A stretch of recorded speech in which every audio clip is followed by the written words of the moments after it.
यदि क्रय मूल्य तथा विक्रय मूल्य का अंतर 210 रुपए है, यदि क्या कह रहा है ये, यदि क्रय मूल्य तथा विक्रय मूल्य का अंतर 210 रुपए है तथा लाभ 25% है, तो क्रय मूल्य क्या है? तो क्रय मूल्य क्या है?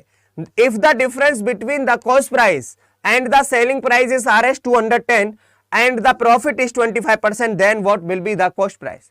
That will be the cost price. तो ये क्या कह रहा है? 25% का लाभ होता है, 25% का लाभ होता है मेरे भैया। 25% की फ्रैक्शंस वैल्यू क्या है? परसेंटेज हटाएंगे बटे 100, 25% की फ्रैक्शंस वैल्यू है 1/4। 25% की जो फ्रैक्शंस वैल्यू है, जो भिन्नात्मक मान है, वो कितना है मेरे भैया? 1/4 है, 1/4 है। हमेशा ध्यान रखना है डिनोमिनेटर 100% होता है, 100%, मतलब this is a cost price, और अंश उसी का उतना परसेंटेज होता है जितना परसेंटेज दे रखा है। दिस इज हमारे पास 1 रुपए का प्रॉफिट हो रहा है। जब सीपी हमारे पास 4 है, 1 का लाभ हो रहा है, तो कितने रुपए का बेच रहे हैं मेरे भैया? 5 रुपए का बेच रहे हैं। जब सीपी है 4 और 1 का लाभ हो रहा है, तो हम उसको 5 रुपए का बेच रहे हैं।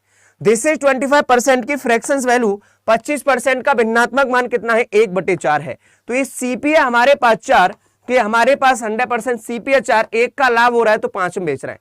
अब देखना, ये दिस इज सीपी का मतलब कॉस्ट प्राइस होता है, और एसपी का मतलब है दिस इज सेलिंग प्राइस, विक्रय मूल्य। अच्छा, इसका क्रय मूल्य और विक्रय मूल्य का अंतर कितने रुपए का? यहां पर मैं देख रहा हूं 1 रुपए का अंतर आ रहा है, बट अकॉर्डिंग टू क्वेश्चन कितने रुपए का अंतर आ रहा है? 210 रुपए का अंतर आ रहा है।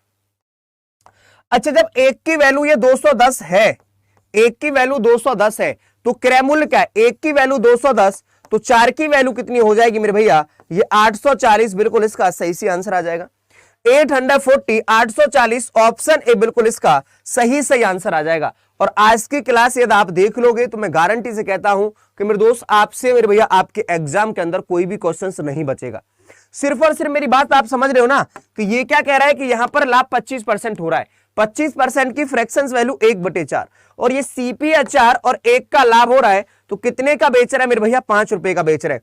और यहां पर अंतर कितने का? 4 और 5 में, क्रय मूल्य और विक्रय मूल्य में। CP this is cost price. देखो, सीपी को हम क्या बोलते हैं? Cost price. इसका मतलब है क्रय मूल्य, जिस पर वस्तु खरीदी जाती है, दिस इज क्रय मूल्य। और एसपी का मतलब this is selling price, SP का मतलब है दिस इज सेलिंग प्राइस, इसको बोलते हैं विक्रय मूल्य, जिस पर वस्तु बेची जाती है। दिस इज एसपी हमारे पास क्या है?